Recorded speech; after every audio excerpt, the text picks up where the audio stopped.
Para po sa mga bago at kahit sa mga matagal na sa crypto space, ilaging malaking hamon po ang volatility. Yung tipong pagkagising mo, pwedeng lumipad ang portfolio mo o kaya naman ay bumagsak ng biglaan. Kaya naman, nauso ang tinatawag nating mga stablecoin. At sa usaping stablecoin, isa po sa pinakasikat at pinakapinag-uusapan ngayon ay ang USDC or ang USD coin. Pero, ano nga ba talaga ang USDC coin na ito? Isa pong malaking tanong para sa marami kung paano ito nagwo-work o gumagana at kung bakit ito tinawag na stable. Sa simpleng paliwanag, ang USDC ay isa pong digital stablecoin na nakapeg o nakatali sa value sa US dollar. Ibig sabihin, ang layunin po nito ay panatilihin ang value ng isang USDC na laging katumbas ng eksaktong $1 ng Amerika. Hindi po tulad ng Bitcoin at saka Ethereum na pabago-bago po ang kanilang presyo bawat segundo, depende po sa hype at saka market demand. Ang USDC ay ginawa para maging digital counterpart ng fiat currency. Ginagamit ito ng mga traders bilang safe haven o paradahan ng pondo kapag masyado pong magulo ang galaw sa market. Kapag ayaw mo munang sumugal sa mga traditional na crypto, pinapalit muna ito ng mga investors sa USDC para hindi po mabawasan ang value ng kanilang kapital. Ngunit, marami pa ring pamilyar na tanong ang umiikot sa asset na ito. Real money nga ba ito?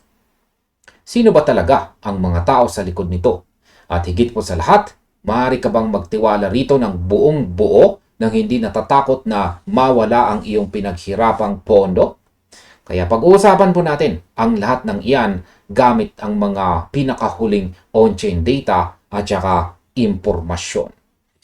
Ayan, simulan po natin sa ating unang katanungan kung sino nga ba ang nasa likod ng USDC. At isa nga ba itong maituturo na isang totoong pera? Ayan, sino nga ba ang mga nasa likod ng USDC coin na ito? Ang USDC ay inilaunch po noong nakalipas na taong 2018 ng isang consortium na tinatawag na Center. Ito ay binuo sa pamamagitan ng pagtutulungan ng dalawang higante sa crypto industry. At yan po ay ang Circle Internet Financial, at ang sikat na cryptocurrency exchange na si Coinbase. Ang Circle ay isa po itong regulated financial technology firm, habang ang Coinbase naman ay isa sa mga pinakamalaking publicly traded crypto exchanges sa buong mundo. Dahil sa dalawang kumpanyang ito, ang USDC ay may mataas na reputasyon pagdating sa regulatory compliance kumpara sa ibang mga stablecoins. Kaya ang masasabi ko po rito, ang backing ng Coinbase at Circle ang pangunahing dahilan kung bakit mabilis itong tinanggap ng mga institution at corporate investors na nangangailangan ng legal na kasiguruhan. Dito naman papasok ang tanong na, totoo nga bang pera ang USDC coin? Ang technical na sagot ay hindi po ito legal tender na inisyu ng isang gobyerno. Ngunit ito ay tinatawag na tokenized fiat o digital representation ng totoong pera. Ang bawat isang USDC na umiikot po sa blockchain ay sinasabing may katumbas na totoong dolyar o short-term US Treasury bonds na nakatago sa mga regulated financial institutions sa Amerika. Kaya kung tatanungin kung ito ba ay pagmamay-ari or owned ng US government, ang sagot ay isang malaking hindi. Ang USDC ay pribadong pinatatakbo ng Circle. Gayunpaman, dahil nakabase po ang Circle sa United States, sumusunod sila sa napakahigpit na batas sa finance ng Amerika. Kabilang po ang regular na pag-audit mula sa mga third-party accounting firms para patunayan na ang kanilang reserves ay sapat at totoong umiiral. Ayan.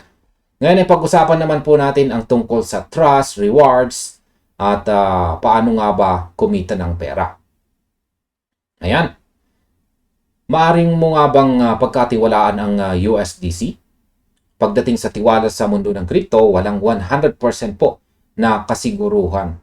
Ngunit ang USDC ay madalas na itunuturing na isa sa pinaka-transparent na stablecoins. Ang Circle ay naglabas po ng monthly attestation reports kung saan ay sila po ay naglalabas ng monthly attestation reports kung saan ay ipinapakita nila kung nasaan ang mga dollar reserves at kung sapat ba ito para i-back ang lahat ng USDC sa kanilang sirkulasyon.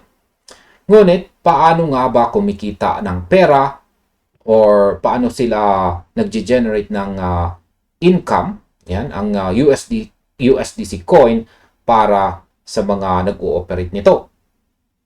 Ayan, ang USDC ba mismo ay isang magandang investment o good investment para sa atin bilang mga ordinaryong users? Yan, unahin po natin sa unang tanong kung paano po ba kumikita ang Circle. Ang pera na ibinabayad po ng mga institution para makabili ng USDC ay hindi lamang po nakatambak sa bangko nang walang ginagawa. Inilalagay ito ng Circle sa mga short-term US Treasury bills at mga cash deposits na kumikita po ng interest. Dahil bilyong-bilyong dolyar ang hawak nilang reserves, ang maliit na porsyento ng interest na ibinibigay po ng gobyerno ng Amerika ay nagiging dambuhalang kita para sa kumpanya. Para naman sa mga investors, ang USDC ba ay magandang investment? Kung ang hanap mo ay capital appreciation o yung lumalago ang pera mo tulad ng pagbili mo kay Bitcoin na pwedeng magdoble ang halaga, ang sagot po dito ay hindi. Ang USDC ay hindi po ginawa para tumaas ang presyo. Ang value po nito ay mananatiling $1 lamang. Subalit maaari ka pa rin kumita gamit ito sa pamamagitan po ng decentralized finance or DeFi platforms or mga crypto lending applications. Pwede mong i-stake o ipautang ang iyong USDC para kumita po ng yield o interest. Kaya masasabi ko po ay ito ay isang magandang alternatibo para sa mga conservative crypto users na gustong kumita ng passive income nang hindi po sumasa ilalim sa matinding market crash. Ayan, ngayon ay pag-usapan naman po natin ang pinaka-importanting bahagi. Ayan, maaari ka bang mawalan ng pera dito kay USDC? At ano ang mga panganib o risk ng paggamit nito? Bagamat stablecoin ito, hindi ibig sabihin na zero risk na ang iyong pondo. Pwede ka pa rin mawalan ng pera dito sa USDC sa pamamagitan po ng ilang mga sitwasyon. Ang pinakamalaking risk sa mga stablecoins ay ang tinatawag po na depegging. Ito ay nangyayari kapag ang presyo ng stablecoin ay bumaba mula sa pagkakatali nito sa $1. Nangyayari na po ito noong nakaraang mga taon nang magkaroon po ng issue ang ilang partner banks ng Circle kung saan panandali ang bumaba ang value ng USDC sa paligid po ng 93 cents or 0.93 bago po ito tuluyang nakarecover. Mayroon ding tinatawag na smart contract risk kung saan pwede pong ma-hack ang protocol na ginagamitan mo ng iyong USDC. O kaya naman ay mawala mo ang iyong private keys o seed phrase. At ayan, dito na po tayo sa katanungan ng marami. Si USDC nga ba ay mas safe as compared dito kay USDT? Ito po ang walang katapusang debate sa crypto community. Ang USDT o Tether ang kasalukuyang may pinakamalaking market cap at pinakamataas na liquidity sa buong mundo. Ngunit madalas itong makatanggap ng kritisismo dahil po sa kakulangan ng buong transparency sa kanilang reserves noong mga nakaraang taon. Bagamat patuloy po silang nag-aayos ng kanilang imahe. Sa kabilang banda naman, ang USDC ay mas paborito po ng mga institution dahil sa kanilang pagiging fully regulated sa US at regular na pag-audit. Kung ang pag-uusapan ay regulatory safety at transparency, ang USDC ay madalas na itinuturing na mas ligtas o safer kumpara sa USDT.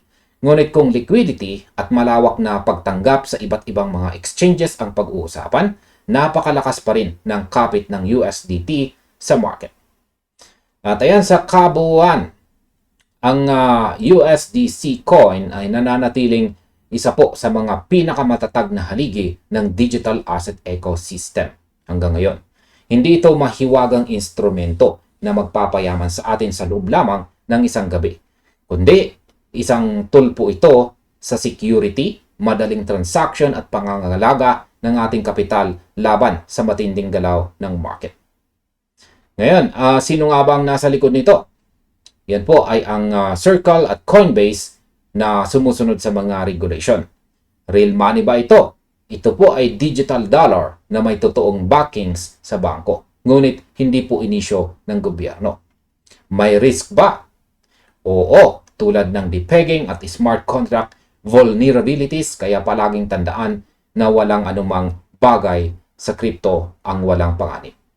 Kaya sa kabuuan, ang pagpili po sa pagitan ng USDC, USDT o iba pang stablecoins ay nakadepende po sa iyong diskarte bilang trader o investor. Kung mas mahalaga po sa iyo ang regulasyon at transparency, ang USDC ay isang napakagandang opsyon para sa iyong portfolio. Kaya siguraduhin palaging maging mapanuri sa on-chain data, subaybayan ang mga balita ukol sa banking sector at maging wais sa pagpili ng platform kung saan mo itatabi ang iyong mga digital assets. At hanggang dito na lamang po tayo sa video na ito mga ka-crypto. Maraming salamat sa inyong panunood. Maaaring panoorin na rin po ninyo ang recommended video natin dito.